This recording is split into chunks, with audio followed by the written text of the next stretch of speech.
It started like any other quiet weekend in our suburban home in Colorado Springs. I had just finished making dinner when my 16-year-old stepson, Tyler, burst through the front door with his usual energy. He called out a quick, "Hey, Lisa," before tossing his backpack onto the floor and heading toward the kitchen. I barely had time to ask about his day before he said something that would mark the beginning of everything changing. "Hey, is it cool if Brandon stays over tonight?" he asked, reaching for an apple on the counter. His parents are out of town, and he doesn't want to be alone. Brandon was his best friend. A polite, quiet kid with messy brown hair and thoughtful eyes. I'd seen him around the house plenty of times. Always quick with a thank you and respectful to a fault. I smiled and nodded. "Of course," I said. "But you two keep the noise down, all right? Promise," Tyler said, already texting Brandon the green light. By 7:30 p.m., Brandon had arrived with a duffel bag slung over his shoulder and a shy grin on his face. He greeted me with a polite, "Thanks for letting me stay, Mrs. Carter." Smiled. "No problem, Brandon. You boys hungry? I made lasagna." Brandon's eyes lit up. "That'd be awesome." Dinner was simple and warm, the kind that makes a house feel lived in. The boys scarfed down their food between laughs and inside jokes I couldn't follow. I cleaned up afterward while they retreated to Tyler's room to play video games. I figured they'd be up late, so I curled up on the couch with a book, planning to call it a night early. Around 11 p.m., I heard them still laughing and talking. I didn't mind. It had been a while since I'd heard that kind of youthful energy in the house. Tyler's dad, my husband, had passed away 3 years ago. Since then, it had just been the two of us. We'd grown closer in that time, but I knew he missed having a male presence around. Brandon filled that space, even if just temporarily. Eventually, I went upstairs to get ready for bed. I passed by Tyler's room, saw the door slightly ajar, and heard them deep in a debate about which superhero could win in a fight. I smiled to myself and moved on. Around 2 a.m., I woke up to the sound of someone walking downstairs. I figured it was one of the boys getting water. But something about the quietness after that bothered me. I pulled on a robe and padded quietly downstairs, stopping at the hallway to listen. Nothing. I peered into the kitchen. Me. Then I turned toward the living room. That's when I saw him, Brandon. He was standing at the edge of the hallway, half hidden in shadow, his eyes wide. He looked startled to see me, like he'd been caught doing something he shouldn't. His face flushed red. "Oh, Mrs. Carter, I didn't mean to. What's going on?" I asked gently, walking toward him. I thought I heard something," he said quickly. "I came down to check." His voice trembled slightly. I narrowed my eyes, confused. "You okay?" "Yes. You look like you've seen a ghost." He shook his head, forcing a smile that didn't quite reach his eyes. "I'm good. Just tired, I guess. I'll head back to bed." I nodded, not pressing further. "All right. Sleep well." He turned and hurried back up the stairs. I stood there for a moment, unsettled. Something was off, but I couldn't put my finger on it.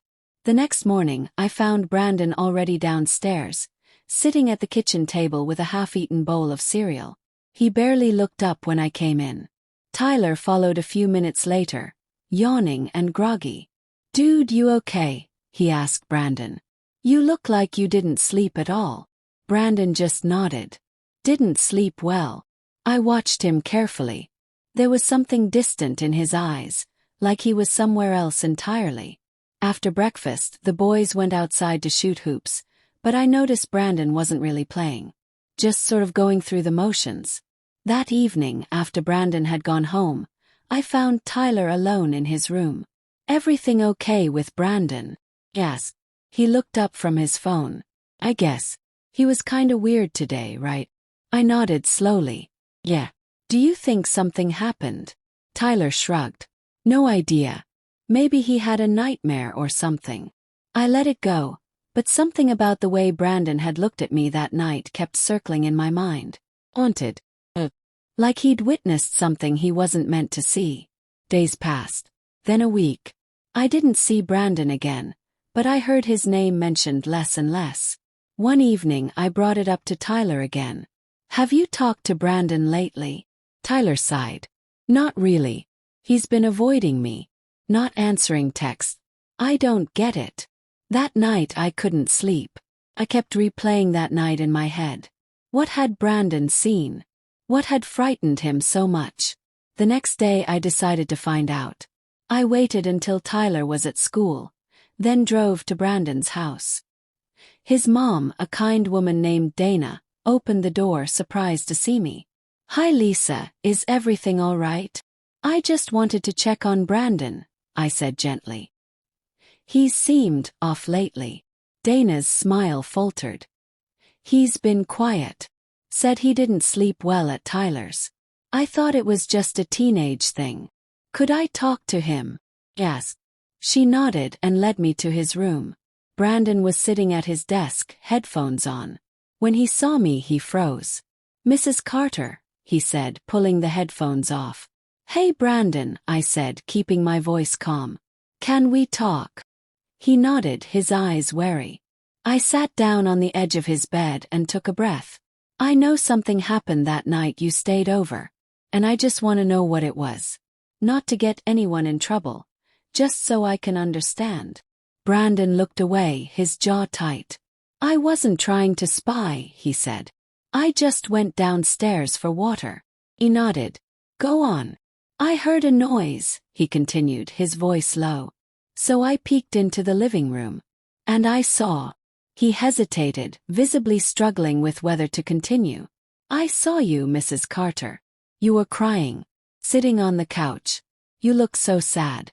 But then," he swallowed hard, "you started talking to Mr. Carter, like he was still there." The room went still. I thought maybe you were on the phone or something," he added quickly. "But there was no phone. And then you laughed like you were talking to him. You were having a whole conversation with nobody." I stared at him, stunned. The memory of that night flooded back. Me, alone on the couch, wine glass in hand, whispering to the photo on the mantel. I had done it countless times. I just didn't know anyone had seen. "I'm sorry," he said softly. "I didn't mean to intrude. I just didn't know what to do. It scared me." I took a breath and looked down at my hands. "You didn't do anything wrong, Brandon." "I did." I didn't realize how far I'd let myself slip into that habit. He was quiet for a moment. "Is it like a way to cope?" I nodded slowly. "Yeah, I guess I never really let go. Some nights, it just feels easier to pretend." Brandon finally met my eyes, and there was no judgment in them, just understanding. "I didn't know adults could feel that lonely," he said. "We're just kids in older bodies," I replied with a faint smile. I left his house that day feeling strangely lighter. Vulnerable, yes, but also relieved. Someone had seen me at my most raw, and instead of running away, he'd tried to understand. Over time, Brandon came back around. He and Tyler patched things up, though they never spoke about that night. I never went back to those late-night conversations with the shadows of my past.